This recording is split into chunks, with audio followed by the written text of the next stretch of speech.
কিরে বাঙালি জাতি, আমরা বিটিএসকে ভালোবেসেছি, তাই আমরা বস্তির ছেলে মেয়ে একজন মুসলিম অন্য ধর্মের মানুষকে ভালোবাসতে পারে না?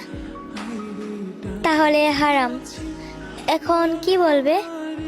এখন যে বাঙালি মানুষ সে দেশে মাটি কাঁপাচ্ছে, যে দেশে জোর গলায় কথা বলা যেত না, যেখানে আমার নবী ঘুমিয়ে আছে, যারা মুসলিম হয়েও এরকম করেছে, এগুলো কি হারাম না? কি বলবো, ওরা অন্য ধর্মের হয়েও আমাদের ধর্মকে অনেক রেসপেক্ট করে, আর আমরা মুসলিম হয়েও নিজের ধর্মকে সম্মান দিতে পারি না। আর হ্যাঁ, সারা বিশ্ব জানে ভালোবাসা কখনো বলে আসে না, আর আমরা কখনো বলি নাই তাদের